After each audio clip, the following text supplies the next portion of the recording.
Dishonor by non-payment. Section 1. A bill is dishonored by non-payment. A. When it is duly presented for payment and payment is refused or cannot be obtained. B. When presentment is excused and the bill is overdue and unpaid. Section 2.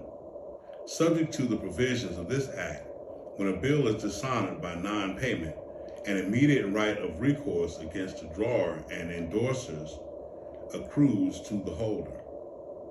Act 48, Notice of Dishonor and Effect of Non-Notice. Subject to the provisions of this Act, when a bill has been dishonored by non-acceptance or by non-payment, notice of dishonor must be given to the drawer and each endorser, and any drawer or endorser to whom such notice is not given is discharged, provided that Section 1, where a bill is dishonored by non-acceptance and notice of dishonor is not given, the rights of a holder in due course subsequent to the omission shall not be prejudiced by the omission. Section 2, where a bill is dishonored by non-acceptance and due notice of dishonor is given, it shall not be necessary to give notice of a subsequent dishonor by non-payment unless the meantime have been accepted. Act 49, Rules as to Notice of Dishonor.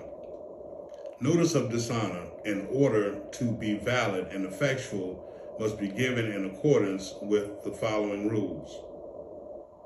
Section 1.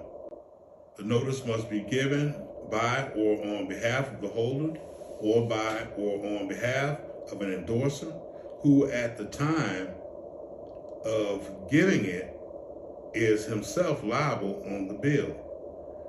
Section 2. Notice of dishonor may be given by an agent either in his own name or in the name of any party entitled to give notice, whether that party be his principal or not. Section 3. Where the notice is given by or on behalf of the holder, it inures for the benefit of all subsequent holders and all prior endorsers who have a right of recourse against the party to whom it is given. Section 4. Where notice is given by or on behalf of an endorser entitled to give notice, as herein before provided, it inures for the benefit of the holder and all endorsers subsequent to the party to whom notice is given. Section 5.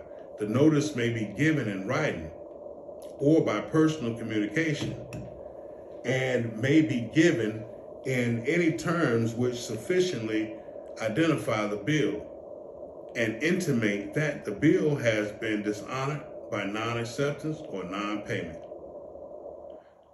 Section 6. The return of a dishonored bill to the drawer or an endorser is in point of form deemed a sufficient notice of dishonor. 7. A written notice need not be signed, and an insufficient written notice may be supplemented and validated by verbal communication. A misdescription of the bill shall not vitiate the notice until the party of whom the notice is given is in fact misled thereby. Section 8. Where notice of dishonor is required to be given to any person, it may be given either to the party himself or to his agent in that behalf. Section 9. Where the drawer or endorser is dead and the party giving notice knows it, the notice must be given to a personal representative, if such there be, and with the exercise of reasonable diligence, he can be found. Section 10. Where the drawer or endorser is bankrupt, notice may be given either to the party himself or to the trustee. Section 11. Where there are two or more drawers or endorsers who are not partners, notice must be given to each of them. unless one of them has authority to receive such notice for the others. Section 12. The notice may be given as soon as the bill is dishonored and must be given within a reasonable time thereafter. In the absence of special circumstances, notice is not deemed to be given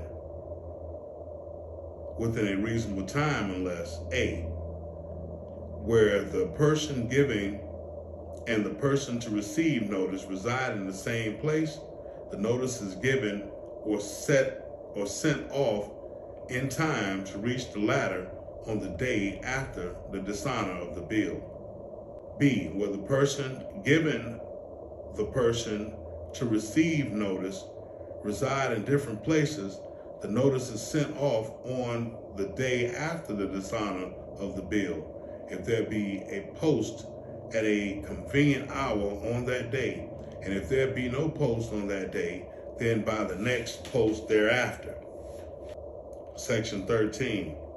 Where a bill, when dishonored, is in the hands of an agent, he may either himself give notice of the parties liable on the bill, or he may give notice to his principal. If he give notice to the principal, he must do so within the same time as if he were the holder. And the principal, upon receipt of such notice, has himself the same time for giving notice as if the agent had been an independent holder. Where a party to a bill receives due notice of dishonor, he has, after the receipt of such notice, the same period of time for giving notice to antecedent parties that the holder has after the dishonor. Section 15. Where a notice of dishonor is duly addressed and posted, the sender is deemed to have given due notice of dishonor, notwithstanding a miscarriage by the postal operator concerned.